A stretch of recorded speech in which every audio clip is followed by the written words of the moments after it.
Hello YouTube, I am back. It's been a long time. I was going to make my own little tool videos, and I started working on them, and I found out, wow, it's hard to make good videos about tools. And there's a number of reasons for that. I can list a couple. For one thing, when you start working on something, you have to have a project. You can't just say, I like this screwdriver. You know, nobody wants to hear that. You have to have a project. You have to do something on camera in order to make a good tool video. And the problem with that is, how do you know you're going to succeed? Excuse me, my throat always gets clogged up when I talk on YouTube. How do you know you're going to succeed? There's a lot of people out there who really know what they're doing. You know, these are professional tradesmen, they're craftsmen that have been training for 50 years. And if they sit down and they say, I'm going to weld this to that, they know it's going to work. They don't have to worry about it. But I have no idea what I'm doing. I'm not one of these people who comes onto YouTube and says, I'm going to teach you, I'm going to hand down the truth from heaven. I'm just a goofball who goes out in his garage and breaks things, and I just thought I'd write about my, talk about my adventures. So it's different for me. When I try to weld two things together, I never have any idea what's going to happen. There could be a nuclear explosion. I mean, you know what? I've got something I tried to weld the other day. Hang on. I got myself a TIG welder, and I said, how hard can this be? I mean, welders do it. And I was welding something last night. What I do is I take bits of crummy steel from Home Depot and I remove the scale from them with not sulfuric, hydrochloric acid, like pool acid, and I brush the rest of the crap off with flap wheel or whatever I've got lying around, and I get the metal really clean, and then I try to weld. And I've been doing lap welds, and you know, they could be worse. I mean, it's not really a good lap weld. There you can see. But, I mean, it will hold the metal together. So I felt okay about that, and I said, well, I'll try fillet welding. And I started fillet welding, and I had all kinds of problems with the gas. And look at that. And that's after I brushed it with a wire brush. Not because I was trying to make it look nice and lie to people, which a lot of people do, but because I wanted to go back over it and try to keep welding over here on the left. I wanted to make sure I had clean metal exposed. So that's how it looks after I cleaned it up.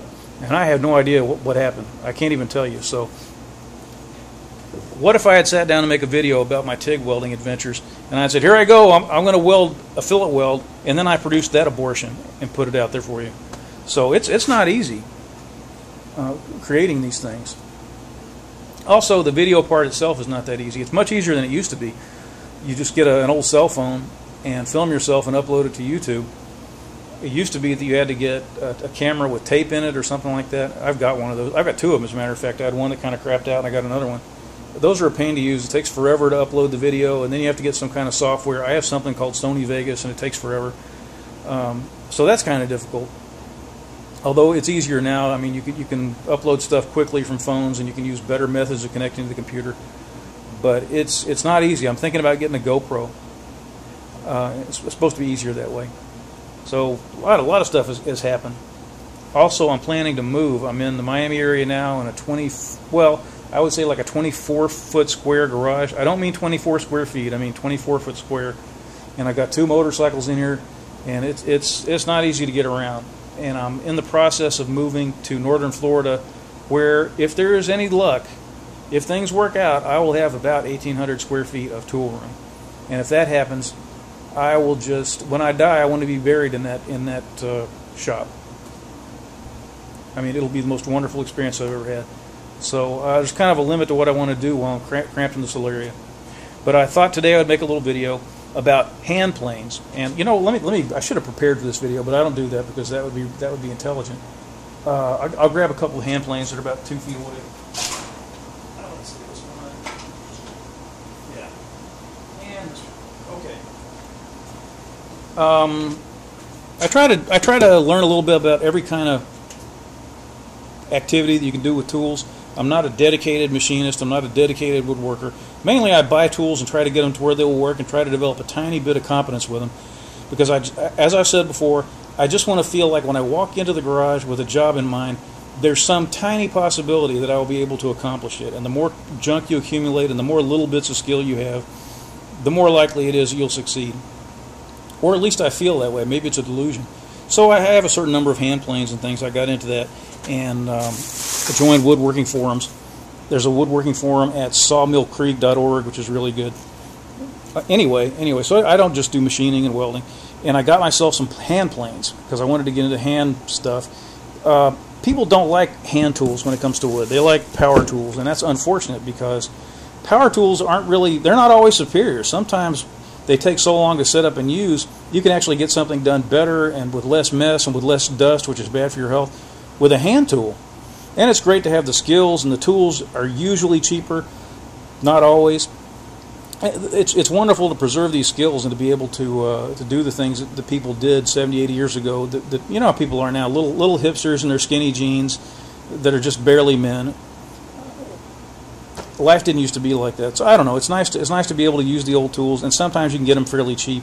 And this is one of the hand planes I bought. This is a Stanley number 5 plane. It's called a jack plane, and the word jack means like jack of all trades. It can do anything. It can be a smoothing plane. You can do joining with it. You know, it's not the best plane for this or that, but it will do most things pretty well.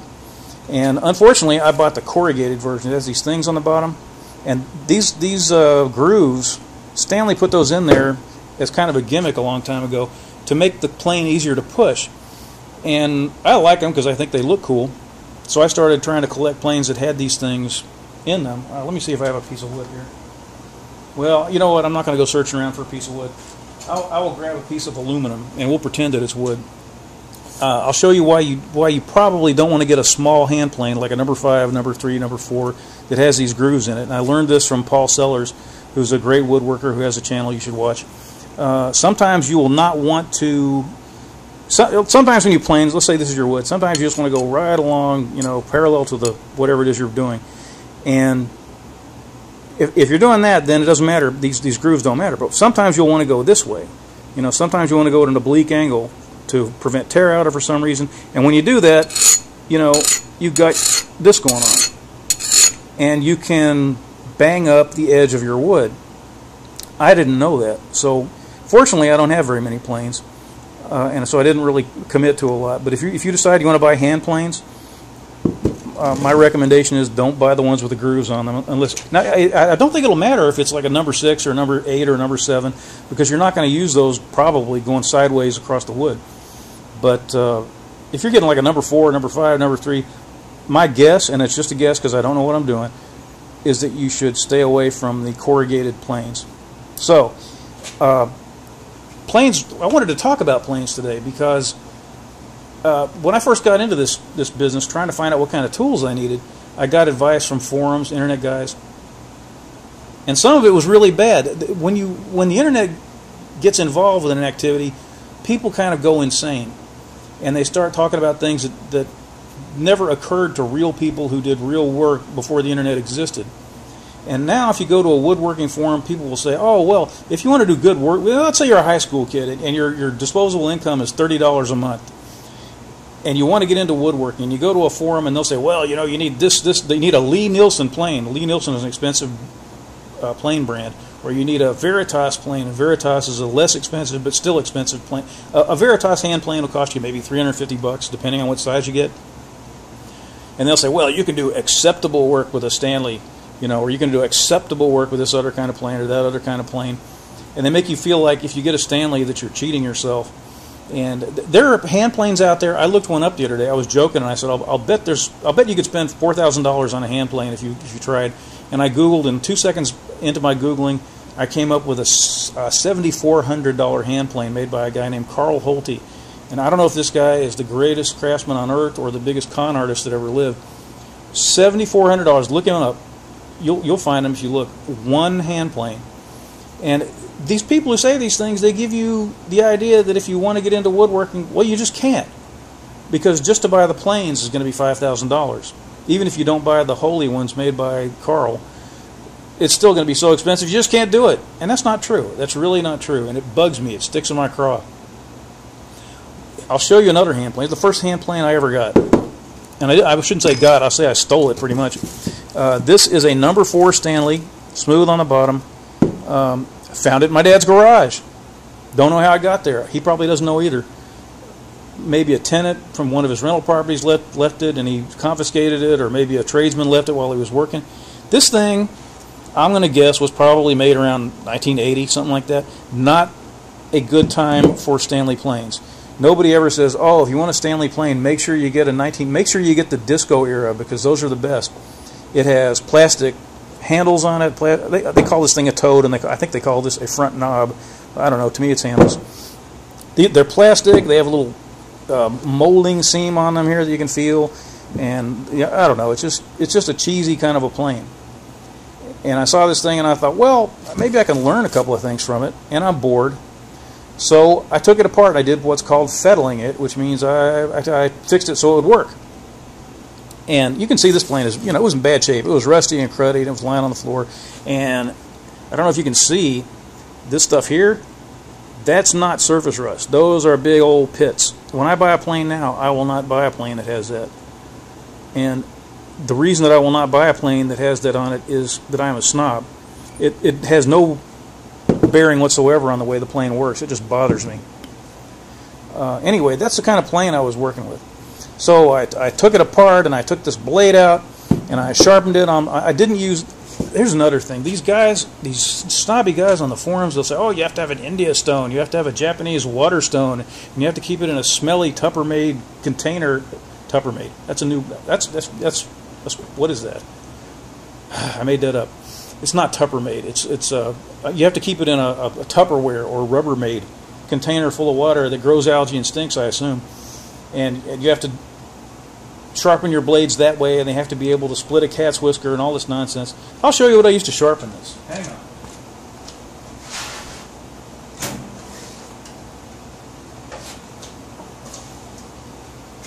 Okay, this is a diamond stone from DMT. All right, I had this for sharpening other stuff, and it's not made in Japan. You don't have to soak it in water. It hasn't been blessed by a Buddhist priest. Here's another one, much finer. And that's it. It's a nice, very flat, very accurate stone that will last just about forever, and you can sharpen nearly anything on it. So you're not supposed to use these. But I had them lying around, and I figured, well, sharp is sharp. And I sharpened this thing up, and I'll tell you something. It's a fantastic plane.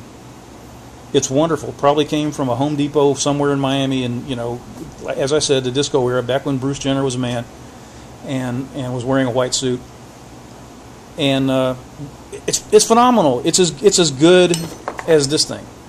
And this is a pretty good plane. It may not be good enough for the snobs, but it's just as good. I can't throw it out. People said you should turn it into a scrub plane, which means you should put a big rounded curve on the front of the blade and use it just to gouge out heavy amounts of wood to flatten stuff quickly. A trash plane. And I said to myself, I can't do that because it works too well. So after all this time, I'd never bothered to buy a number 4 plane because I've already got one, and it kind of irks me because I'd like to have a nicer one. Well, anyway, the snobs, the Gucci plane people,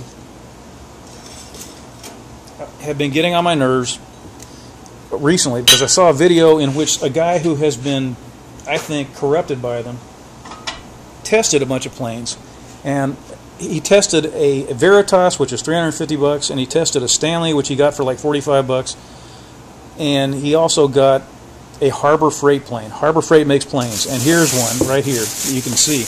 And this is the unbagging. Some people unbox. I'm unbagging. Okay, here it is. Your Windsor Design. I love these Caucasian names they come up with. Windsor Design. Lady Chatterley's plane. They're always coming up with a name that sounds British or industrial, like Pittsburgh or German. But this is it, made in China, $14.99. You can get them cheaper. Harbor Freight always has coupons. I would have gotten it cheaper, but they were selling planishing hammers today.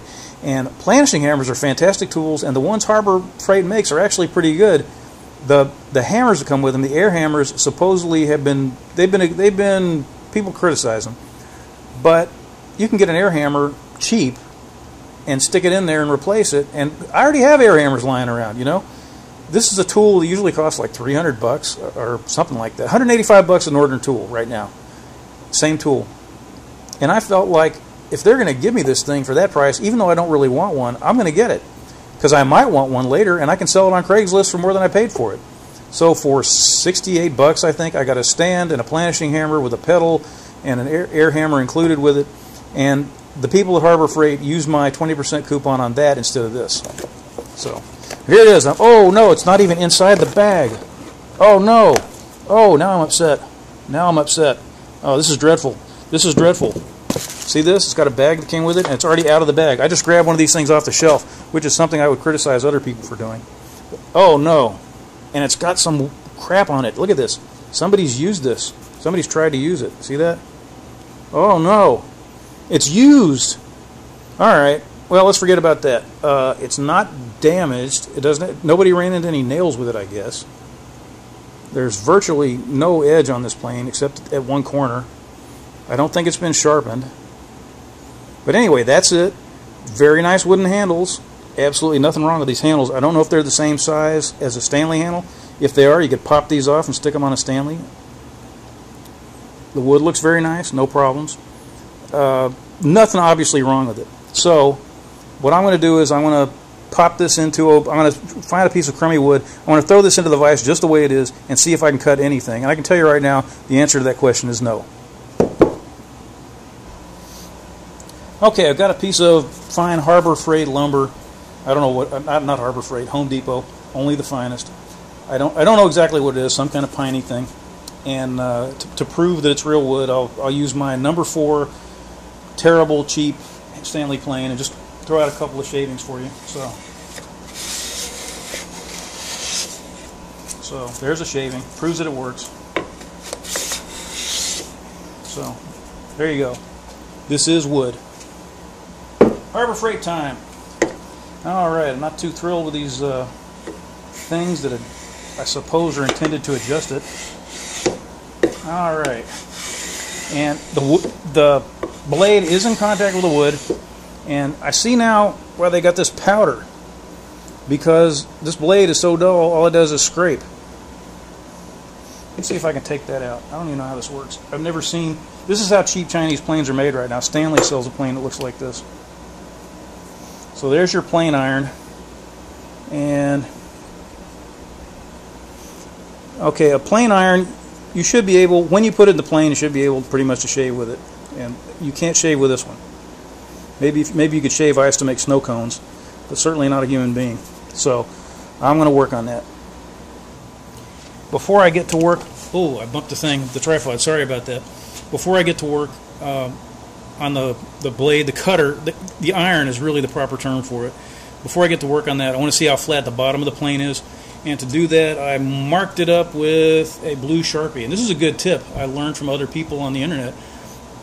There's a thing called Dicom layout fluid. It's D-Y-K-E-M, and you paint it on machining things, parts that you're machining.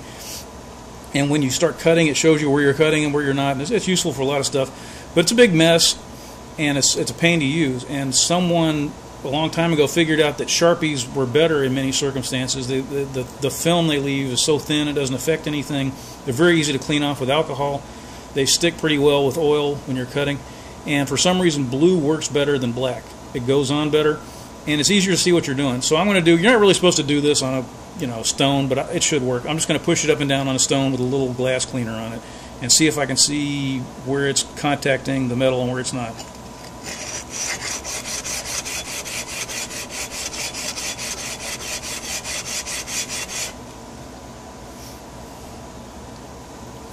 Okay, that's a little disturbing. The toe of the plane up here and a couple of places back here, that appears to be about it. So I probably am going to end up working on that. That's hilarious.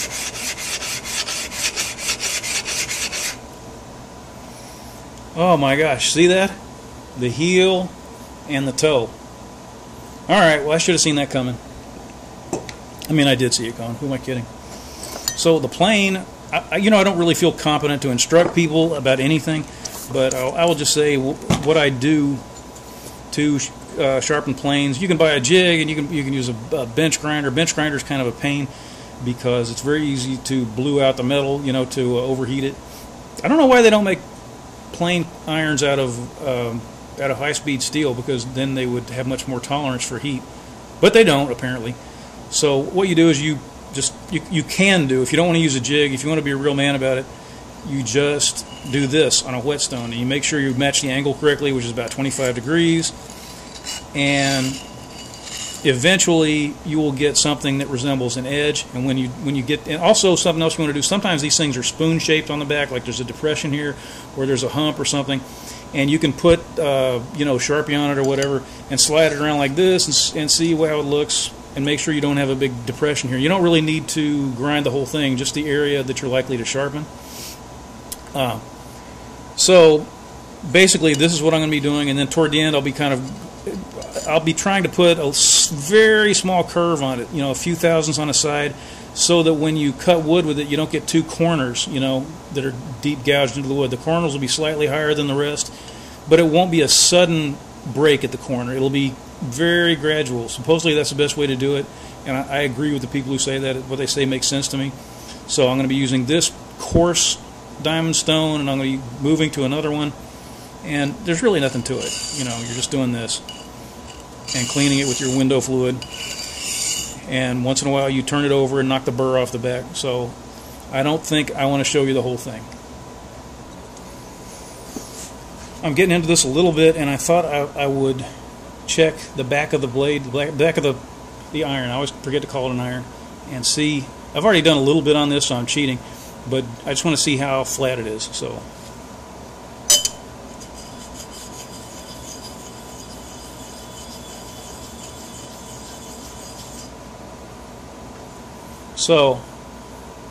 this corner is higher than everything else, so that's going to be a problem. How about that? But I don't see any place else where it's making contact. How can that be? Crazy.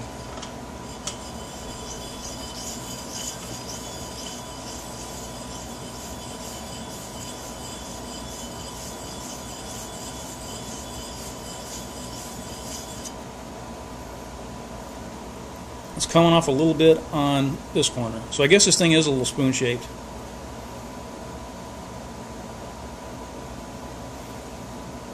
Let me put a coarser stone down.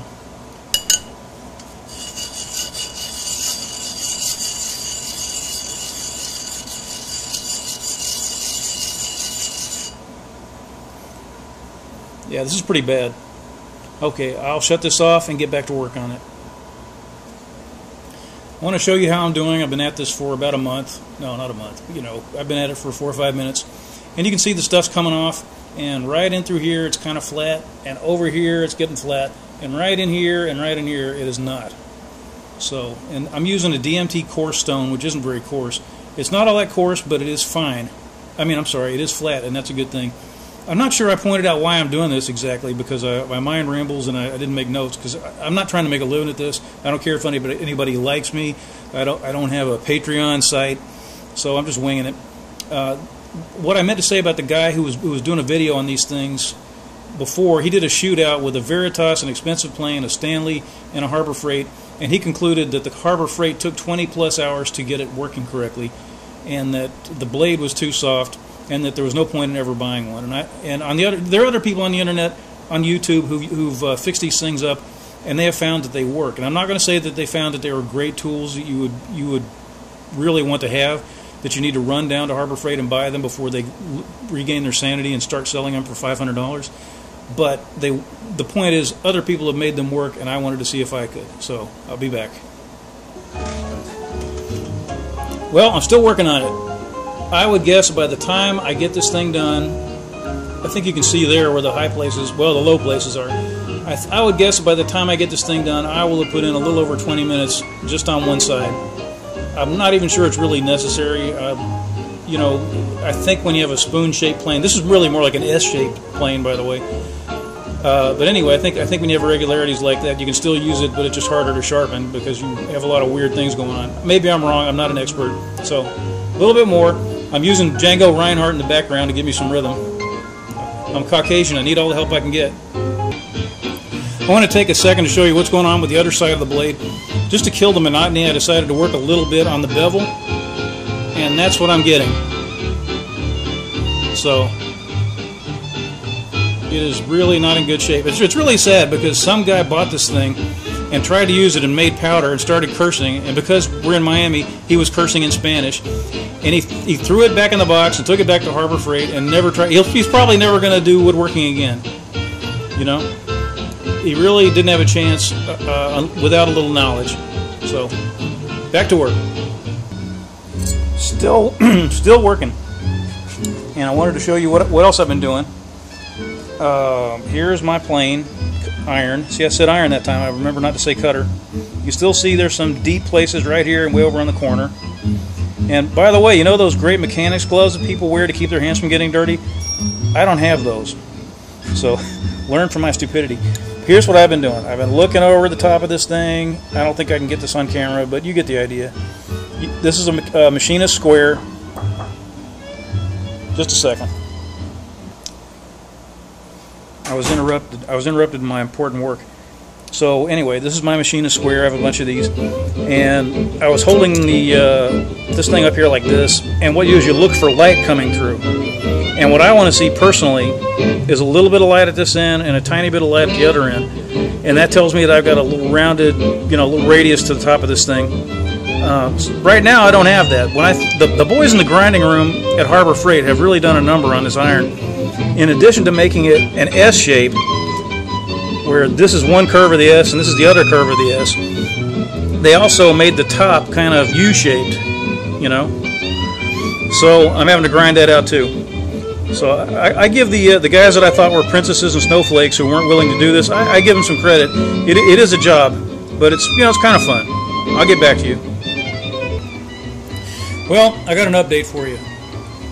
I'm really, it's not fair to talk about how long it takes to fix one of these plane irons if you're using the wrong thing to fix it. And I was using the wrong thing. I was using this. Well, I guess you can't see it.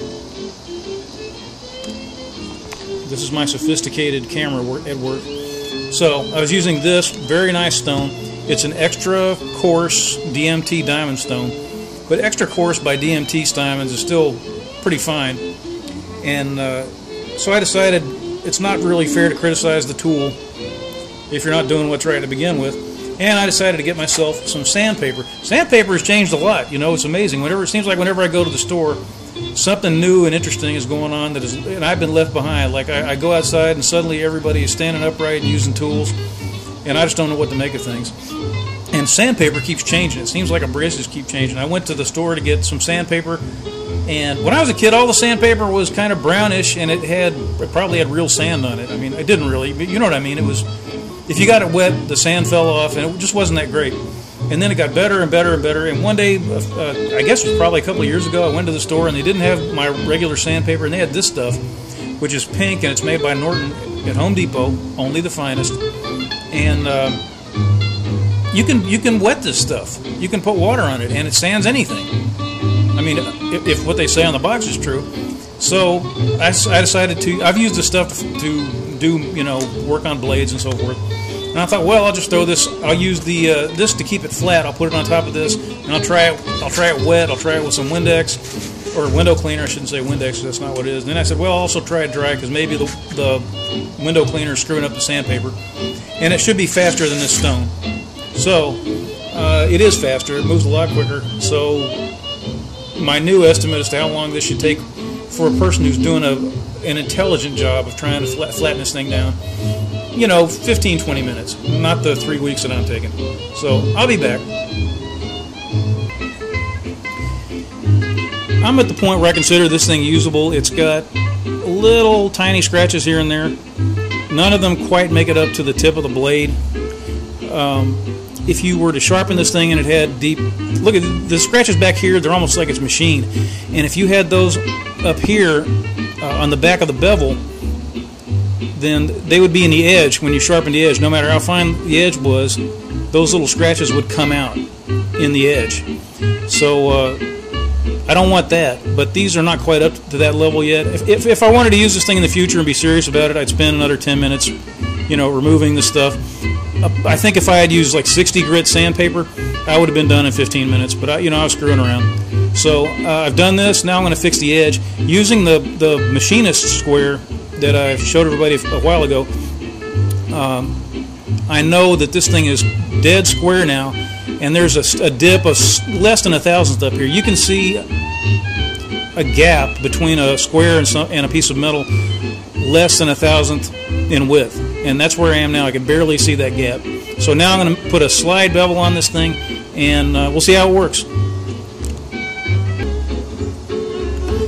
I will never be able to show you this with my primitive camera skills and this thing, but what I've got here, you can't really see it, but there's a little rock to it. If you hold the blade up against a square, and that indicates that there's a slight curve on the bevel, and that should keep it from leaving ruts on either corners. Now, I'm not a woodworking expert, you know, I'm just believing what people tell me on YouTube, so that's how I sharpen these things. I'm not quite finished with this. I have been using my coarse, my extra, well, I don't know, yeah, here, my extra coarse, my fine, my extra fine, and then I've got a extra super, you know, frog's hair fine, and I'll be using it after this.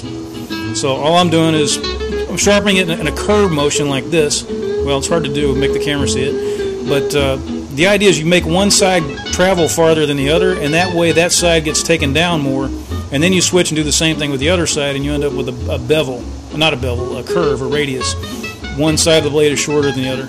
So that's what I'm doing, and I'll be back. Looks better though, doesn't it? I mean, I admit, Harbor Freight really butchered this thing. Okay, we're now at the stage where this thing shaves hairs pretty easily, and it's got a decent radius on it. The back is smooth, and I took the burr off and all that. And it may not be the greatest plane blade on the face of the earth. Some of these guys, I wonder if they polish their plane blades too much, because how much of that do you think is left after the 5th time that you run the plane over a piece of wood? You know, I wonder about that. I mean, I'm sure a lot of that sharpness is still there, but I'll bet it would be unusual to run a plane over a piece of wood 100 times and still have it dangerously sharp. I don't know. We won't find out today, but I'm gonna work on the bottom of the plane now a little bit. Actually, I think I'm going to see if I can take some shavings before I do that, just to see how much difference it makes. I got a little ahead of myself. I actually started to take a shaving. You have to be careful this screw isn't too far in. You have to get it to the point where this cap iron will hold on, but not much more than that. And then you crank down on this, and these guys adjust your height. And I've seen a lot of people just twiddling these things and zipping them around. Not a lot of people, some people. Twiddling these things around like crazy, and they go, "Oh, they're so coarse. I keep missing, you know, the mark. I can't find the shaving." And well, you know, think. I mean, don't turn it 5 times if you're only supposed to turn it a quarter of a time. Let's see what happens.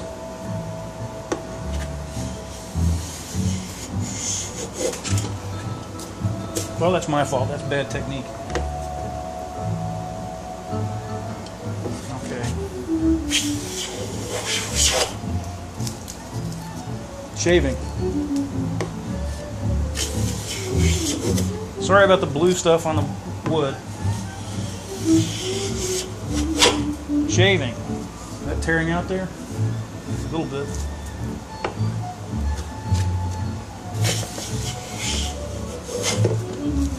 Well, not only is it taking a shaving, but it's a pretty even shaving from one side to the other.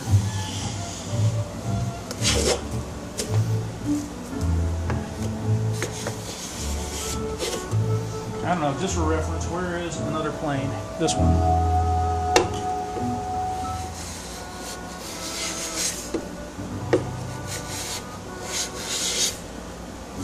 So the Stanley is definitely smoother. Let's see if there's anything I'm doing wrong here other than buying a Harbor Freight plane. Well, I think I should flatten out the sole of the plane, because that may be causing me a problem here. Let's see. I'm going to use the sandpaper, and I may tape it onto a piece of metal like, say, a table saw or a bandsaw table. I'm not sure yet. I don't know if you can see what I'm doing. I'm on my bandsaw table, and I got some old duct tape that I really need to use up because I don't think very much of it. And I've got my sandpaper, and I got my plane. And you can see I haven't been doing it very long. I guess I put in a total of, you know, actual sanding, maybe 5 minutes, a little longer. And you can see it's cutting in there pretty good. The cast iron is not nearly as hard to deal with as the tool steel of the blade, which apparently is tool steel. It's not like, you know, recycled gum wrappers or whatever you would expect from China. So, but the problem, you know, when you do something like this, is the more of that white area you see where you're making contact, the slower you're going through the metal, because you're sanding more metal, so it gets slower. But you can see what I'm doing here. It's not very complicated, you know. Back and forth, back and forth, back and forth. So, no point in filming that for the next 10 minutes, but I will be back. I decided to count strokes. Oh, excuse me. I decided to count sanding strokes because I had no other way to kill the boredom. And here's what I have after 100 more strokes. So I am quite surprised. It is cutting very well. Never expected it to go that fast. I'm going to change the sandpaper. Well, another 100 strokes, actually a little bit more than 100, because my sandpaper kept coming up. So I ruined another sheet of sandpaper. I kept coming back through this little joint right here in the sandpaper, and I would rip off the back sheet. So, okay, 110 strokes. But here it is. It's really zipping along, so I'll give it another 100 and see what happens. Another 100 strokes, and actually it's 200. I count, you know, up 1, up 2, so it's 200. Anyway, you can see how it's cleaning right up and getting close to the mouth. That's where I really want to see some progress, because it looks like it's indented a little bit. Okay. All right. 100 more. Not too bad. Starting to get some of the Sharpie off of here. This is, of course, the last place that the Sharpie comes off of is the only place that matters. So that's China. Another couple 100 strokes. And not perfect. Still got a little Sharpie around the mouth. But that's all I really feel like fooling with it today. So I'm going to put it back together and we'll see what it does. Well, I would not say that I got it down to where it was perfect. There's still some little bits of Sharpie on there. You know, one of these days I may sit down. I guess I'll eventually flatten it up, but it's pretty close. It's not bad. The mouth should be better. I mean, you know, that is an issue. Nonetheless, it's good enough to see if it works. And here we go.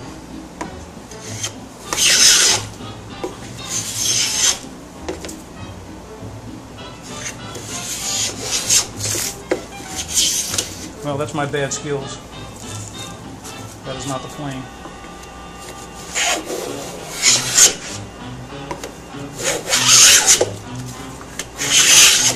Okay, so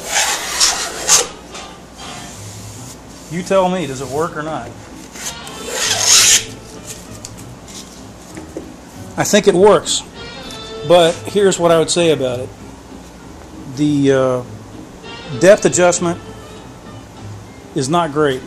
It has backlash in it, so if you screw it down and then you decide you want to pull it back up, you have to pull it up and then bring it down to wherever you want it to be. If you look at these little things that adjust the backlash, I'm sorry, they're adjust the depth. What am I saying? They're flat on the bottom and round on the top. That means they don't pull up too well, but they push down quite well. So the adjustments, not like a Stanley where it's like turning a little. You turn a little knob, you turn it an eighth of a turn, and it makes a difference, and you're happy. The iron, I don't have any complaints about the iron except that it looked awful when I got it. You're going to have to spend some time fixing the iron, and don't be like me and try to use a fine diamond stone. Use sandpaper, use something coarse and get it over with. If you have a machine shop, you know, fly cut it. Use a surface grinder or use a really big mill. I could have done that. I could have put a big face mill on here. I just didn't want to. I was afraid I'd end up with machine marks on it, and then I'd be worse off than I was when I started. So, would I recommend the plane? If you really need a plane and you really are low on cash, this thing will work. However, you should be able to get yourself on eBay and find a Stanley or some other kind of plane that is reputable for, who knows, maybe you might be able to get one delivered to your house for $35-40. And you don't have to pick the ones that look absolutely the best. You don't have to pick the most desirable years. I mean, look at this thing, the Disco Stanley from around 1980. Works great. Better plane than this. So, I don't know what I'll do with this thing. I may keep twiddling around with it. I may turn it into a scrub plane. So, but I guess the moral of the story is this. What I really wanted to say was, when I started this thing, was the man is what makes things work. Unless your tools are absolutely abysmal, it's the man, not the tool. You don't need, nobody, I don't care what anyone says, nobody needs a $400 plane. I'll argue with you about that until I die. You can do absolutely fantastic work with $45 planes. You can do the best work that anybody possibly could do if you have the skill. And if you don't have the skill, then you can do what a lot of these guys do. You know, the guy's an orthodontist and he charges somebody $20,000 for braces, and he fills his garage with Lie-Nielsen tools that he can't use. You know, that's like me. I mean, I'm terrible with tools. I have a lot of machine tools and stuff. Can't do that much with them. There's guys out there that have no budget, and you know, they'll find a lathe lying on its side in a ditch someplace, and they'll cut lawns for somebody to get them to haul it to their house, and then they'll fix it with a toothbrush, you know, and a blender. I mean, who knows? They'll find a way. They'll find a way to make it work, and they'll do work that just absolutely puts me to shame. So it's a fun tool to play with. Might make a good scrub plane. Will function as a hand plane, but only because it's hard to adjust. That's the only thing that bugs me about this plane. Only for that reason, I would say, if you really have to get into planes and you don't want to spend money, get a junky Stanley and fix it up. Not hard to do. So I'm sorry if I bored you to death. I'm not a professional. I'm just having fun. So hope you enjoyed.